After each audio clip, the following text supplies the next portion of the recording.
All right, so everyone can hear me, I hope. Feel free to talk in the chat. If you have any questions, comments, great. All right, so first off, welcome to the first free class by Horseations. I am Horace, the event host, and this class, just some agenda items. So first of all, this class will happen once a month, and details will be on Eventbrite for now. There could be subject to change, time might change, but right now there are events up till April. So go ahead and check those out. Otherwise, you can go to horseations.com for more details. So these classes are just held once a month to just explore many topics of the cocktail and mixology world. So let's just get to it. So you came here to learn about the old fashioned and what really makes a cocktail. And so first of all, I'm just gonna briefly go over the introduction of the old fashioned, and then I'll make an old fashioned cocktail before going into more of the history of it. So first of all, you might be curious about, wait, where did this name of the cocktail come in play, right? It sounds kind of weird when you think about like, let me get a cocktail. It sounds kind of weird, right? Instead of saying, let me get a drink. So two stories. There's actually many stories. So bars are really famous for their tall tales, and that's what makes interesting conversation in a bar. And so I picked two favorite stories of mine. So the first one, an individual named Betsy Flanagan, a tavern keeper. She served French soldiers in the 1779, and she liked to, for some reason, pluck rooster feathers from her neighbor's yard. Just pluck her roosters, not her own, it's her neighbor's. And then she'd garnish her drinks with those feathers. And the French soldiers found it very, very, what you can say, artistic. And every time they saw that, they would drink Vive le cocktail.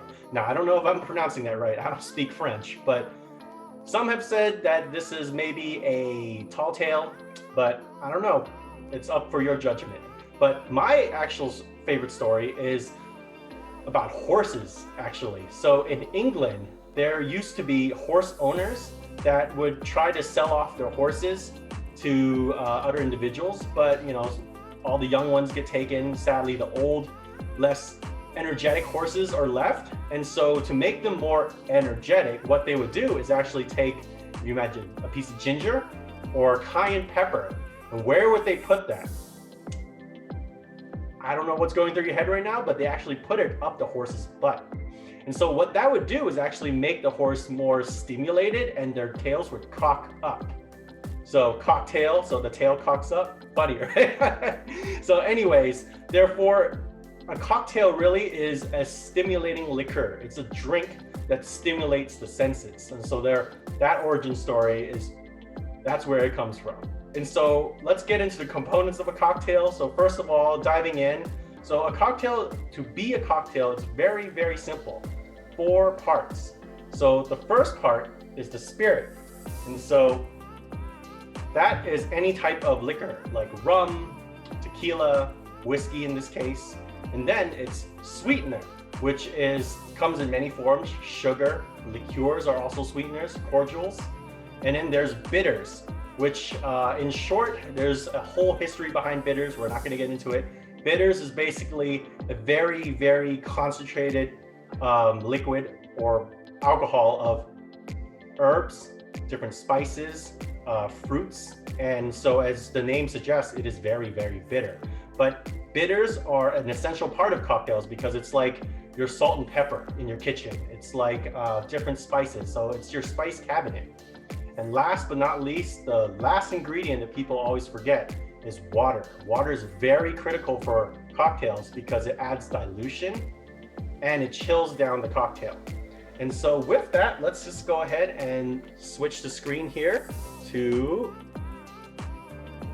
my countertop. So I hope everyone can see. So we're gonna start with a basic old fashioned. So I'm gonna grab my glass right here. And so the first thing I'm gonna do is actually add the whiskey. And so the whiskey I'm gonna be using is Elijah Craig small batch. Now just a small introduction to this whiskey, the profile. It's it's not very, I should rephrase that. It's actually pretty sweet, 78% corn, 10% rye, 12% barley. So a very, very balanced profile. And so this can actually go neat in cocktails or by itself. So neat or in cocktails. My apologies. And so we're gonna do 2 ounces.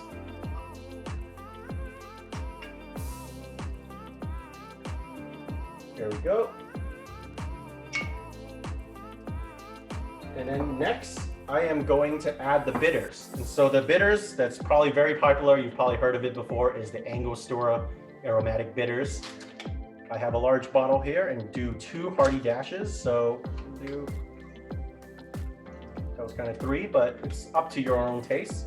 And so you've probably heard of making cocktails, the least expensive ingredients first in case you mess up. But in the old-fashioned case, it's good to add the whiskey first because of what's the next step that's gonna happen. And so what's gonna happen is I'm gonna add an ice cube first. And the sugar that I'll be using is Demerara sugar, which is unprocessed sugar that still has molasses stuck to it.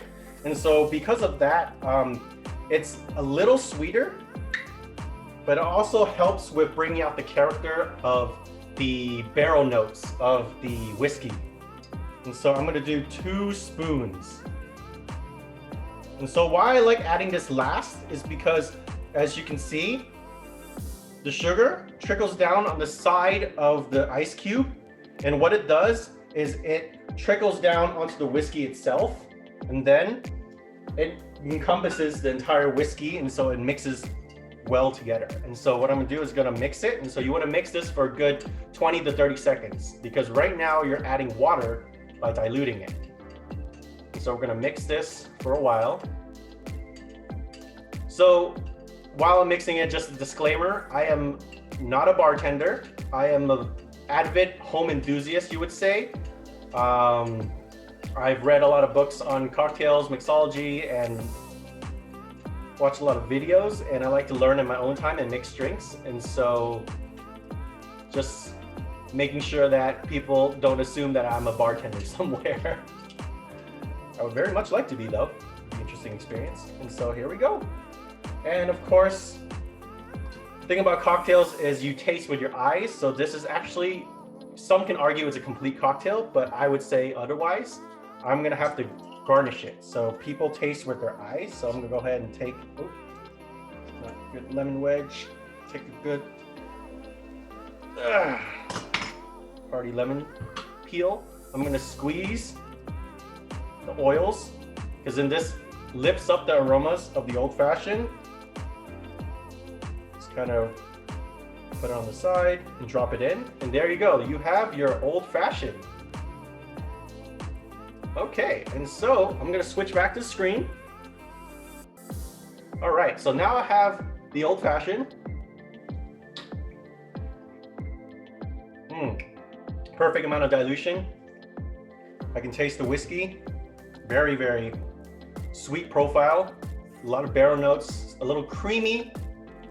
But again, everyone's palate is different. This is just my palate, but I'm just sharing my experience with you. And so while I sip on this old fashioned, let's go down history lane about the old fashioned. So the old fashioned was actually originally not called the old fashioned, surprisingly, believe it or not. It was called the whiskey cocktail. Very simple name, right? Just whiskey cocktail because you're adding whiskey to it. Nothing special. And this was from Jerry Thomas, a very famous individual amongst bartenders, because he was the first bartender to document and publish a book about cocktails. And this was in 1862.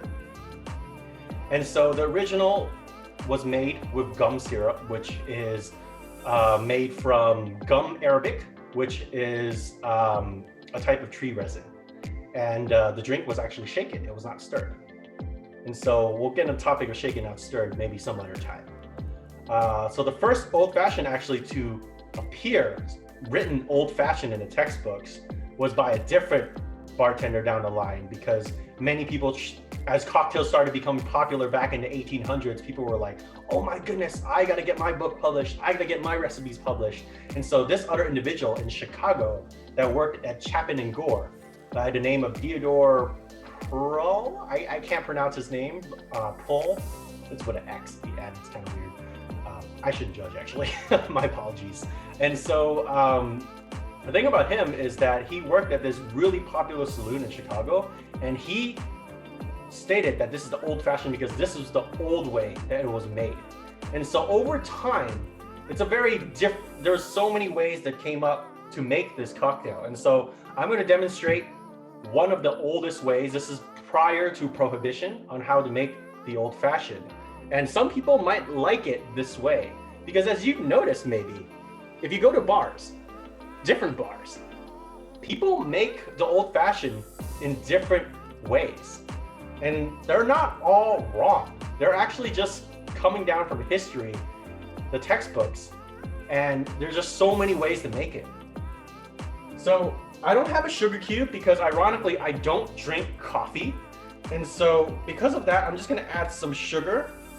And so what the old fashioned called for was a sugar cube first.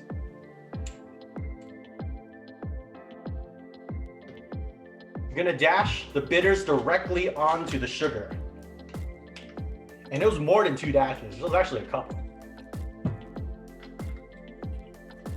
And afterwards, what you're gonna do is add water, because a little bit of water will help to melt or dissolve the sugar. So what's gonna happen is afterwards, somebody or bartenders back in the day, because I don't have a sugar cube, I can't really demonstrate it, but they would take a muddler and actually just muddle up until the sugar dissolves. Now, you can imagine this process takes forever. It takes a long time, and not necessarily all the granules will dissolve. But this is what they did back in the day, so we're gonna go ahead and follow that. I hope everyone's day is going well so far. It's a very sunny afternoon, I would say, in the Bay Area. It rained recently. All right, so that's kind of dissolved, so we'll call it that. And then what they do is actually, instead of an ice cube, they just add ice chunks. So I'm gonna go ahead and just add some ice.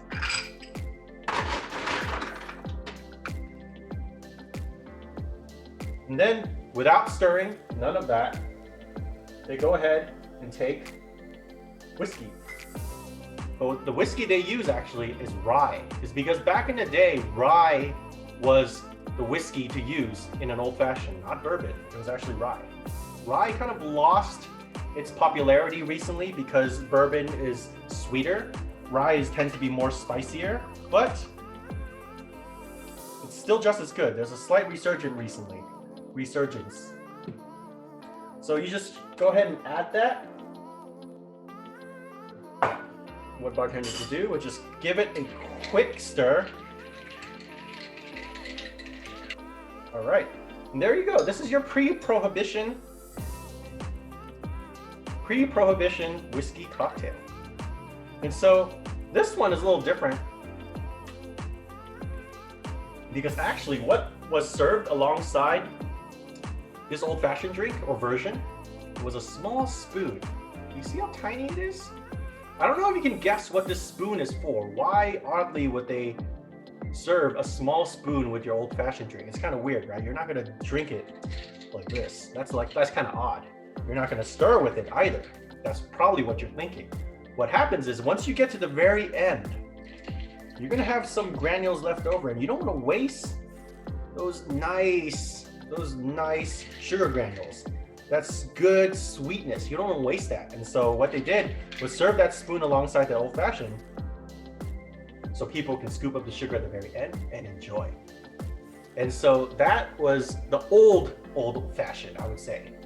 But after Prohibition, 1920, when America cut all alcohol away and said, like, this is the cause of bad decisions, accidents, a lot of robbery, burglaries, deaths. They cut out, as you know, they cut out alcohol completely. And so what happened is they had bartenders, craft bartenders back in the day, very good ones too. They fled to Cuba, they fled to Europe so that they could continue practicing their craft. And so what happened was you got the people that want to be bartenders, and then the old-fashioned transformed because the old art was kind of lost. And what happened was they got fruit. And that's where you probably went to bars where they muddled oranges and cherries into your old fashioned. It's actually not a wrong way. It's actually the old way, because back in the day, during Prohibition, trying to make it a long story short, this could be another lesson, but they pretty much banned alcohol. And so people were distilling alcohol in places like their bathtubs. And they poured in tons of sugar to try to mask the flavors of the bad alcohol. And so because of that, fruit was an option to add into your drink, just so it will taste better. And so same thing, you would add sugar directly into it with fruit. Sometimes pineapples were used too. It's kind of bizarre, right? You're like, what, pineapples? No way. It's actually true. They added anything they could to make things sweet. And people were trying to, there's such a limited amount of ingredients, so people were trying to be as creative as possible. So again, a little bit of water, and then you just muddle that. That's pretty much it. And you might be wondering, where's the bitters? Well, not all the time bitters were used anymore, because people just like the sweet flavors. Okay. So as you can see, it's a little different now because it's muddled with orange juice. So all that sweet, tangy, well, this is a mandarin, but they muddled orange slices, anything sweet they can get their hands on. Put that in there. So it's the same thing. All you would do, so I'm gonna go ahead, not saying it's bad, but I'm just gonna still use the Elijah Craig bourbon. Pour that in.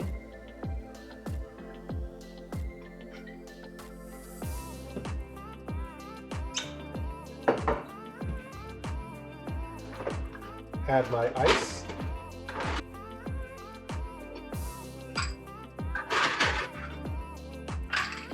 There you go. This is your Prohibition Old Fashioned.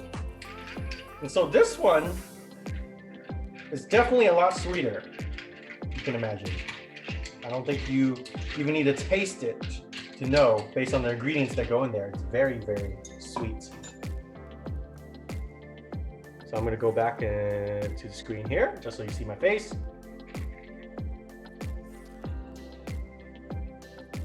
Immediately, the orange notes just hits you immediately. And so that's actually not my preferred style of drink, but it was people's styles back in the day in Prohibition, because people just love the sweet drinks. And so because of the sweet tooth, more and more people started using fruits, different, anything sweet. And actually, just one example, in Wisconsin, their style of old fashioned, that's actually still served today. If you go there and order an old fashioned at the bar, you're gonna get a bartender make it with 7-Up. You're like, what? 7-Up? You're ruining the whiskey. But that was the style, and they still practice that today. And so what it does is, it's super sweet, super popular. What they do is they use brandy instead, because for some reason back in the day, brandy was the popular drink of choice in Wisconsin instead of whiskey. And then what they did is, instead of whiskey, brandy, and then instead of water, 7-Up. And then in addition to 7-Up to dilute the sugar, they even top it up with 7-Up. So if you see that at a bar, you're like, wow, what the heck? But you know, everyone's palate is different. You might like it that way. Some other person might like it that way. There's nothing wrong with it. It's just your own personal preference and your palate. And so afterwards, many years went by. Old-fashioned, the style was kind of lost until the 1990s by a famous individual called Dale DeGroff and a person called David Wondrick. They both worked together. So Dale DeGroff is a head bartender at the Rainbow Room, and together, David Wondrick is a cocktail historian. They went back to the old books of bartending of Jerry Thomas and all the old styles back in the day of the very old whiskey cocktails, the very old fashions, you can say, no pun intended. And afterwards, from all the research they did, all the old recipes that they documented, because due to that, they got the proper, you can say, proper or more modern old-fashioned recipe. And so with that, you have this old-fashioned that I made in the very beginning with very minimal ingredients and not as much, not very complex. So you don't have to add fruit, you don't have sugar granules, because think about it. Like, not all the sugar is going to dissolve. So your drink is not going to turn out as sweet as you want it to be. So it's better to prepare a syrup beforehand by melting 1 part water to 1 part sugar in a saucepan, pour it in, cool it down, and then there you have a homogeneous mixture. And it's also easier to mix in your whiskey. Also adds dilution, don't forget that. And so with that, the current old fashioned is pretty much a modern miracle. I don't know how to pronounce that word, but it's a modern miracle pretty much of the olden days. And it's a very, very, very, very overly, I don't know if overly is the right word, but it's a very popular drink that's always ordered at bars. And everyone makes it differently. So sometimes you might have to specify to your bartender how you want to make, how you would like the old fashioned to be made. And so an old fashioned, again, don't forget, it's not always whiskey. There's other recipes out there now that actually call for a different type of spirit. Because if you remember from the beginning, spirit, sweetener, bitters, and water. So any of these could actually be replaced. You don't like whiskey? You can go for tequila. And so what happens if you swap out tequila? Okay, well, tequila is distilled from agave, right? So for the sweetener, you would use agave syrup. And so that helps tie in the ingredients much better that way. Don't like either of those? Go for rum. Rum works. What's rum distilled from? Sugarcane. What's sugarcane? Molasses. Use molasses syrup as a sweetener. And so there's so many endless options to the old fashioned. It just depends on how you like it. I know some individuals that actually prefer to drink it sweeter, so they'll add a double, so it's kind of what you would call a rich simple syrup, so it's double the amount of sugar. I know some individuals that just like it with less sugar, so it's your call. And there's so many bitters to choose from too. Not sponsored, but Angostura, very good standard, but recently got the Fee Brothers Whiskey Aged Barrel Bitters. Now this one's a limited edition, but it's very, very worth it. And it comes out usually every spring. You can get it. It's also aromatic bitters, but it helps with bringing out the whiskey, the barrel notes of the whiskey. So this is a good one to use too. Bitter Truth also has one as well. Feel free to use that. But with that being said, that is the old fashioned. And so I hope you learned a little bit of something from this short breakdown course of what a cocktail is. Now, the old fashioned is probably the oldest cocktail out there. It trumps the martini, it trumps the Manhattan, it trumps the Negroni. So next time, if you're able to visit the bar ever, hopefully down the line with COVID right now, order an old fashioned. Just ask for your type of whiskey and just try it out. Or you can make it at home. It's quite simple, as you can see. And so with that, there's 5 minutes left. So I'm just gonna open it up to any questions. If you wanna put in a question on chat, feel free. Again, my name is Horace. I'm gonna stick around to answer any questions or comments. Check me out or check us out at Horseations.com. The next class will be about Valentine's Day because it falls quite close to that date on the 13th. And so with that being said, thank you very much for joining. I appreciate it. And we'll look forward to the second class. So thank you. I'll be around. So if you have any questions, feel free to type it in the chat. Of course, no problem, Billy. Hope you could, next time on trivia, you could actually use that. You can talk to people about the old fashioned. I'm gonna go ahead and sip on mine. Yes, very, very true. Very true. Yeah, knowing the history makes the experience of drinking the drink much more rewarding in a sense. I mean, everyone's different, right? Some people like to drink it to just consume, to feel the feelings, but you know. Oh, yeah. Yeah, you know, with quarantine and everything, you know, just trying something new, right? So the hair is something new for sure. It's really cool because when you look at the ice too, why old fashions are served with a large ice cube versus many mini cubes, it's because the dilution effect is very different. And you would imagine the dilution works way faster in this one versus this one because of more surface area. And so you get a more watered down drink actually. with drinks with small cubes.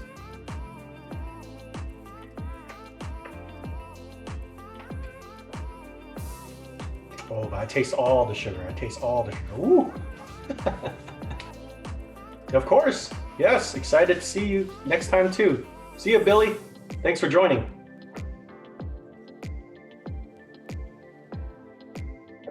All right. So people who are left, if you're ever interested in Elijah Craig, it's actually not that expensive. It's only $25. It's a great sipping whiskey, but also great in cocktails. It doesn't overpower the other ingredients. Of course, no problem, Athena. Hope you enjoy. Yes, it's a very simple recipe. Very, very simple. Very good. All right. Well, with that, it is 12:30. So again, my name is Horace. I am an event host at Horseations.com. Feel free to check us out. Instagram handle is also Horseations, HORSEATIONS. And feel free to join next time, where we make some Valentine's Day cocktails. You can impress your date with that. All right. So I'm going to go ahead and end the meeting now. Thank you very much for joining.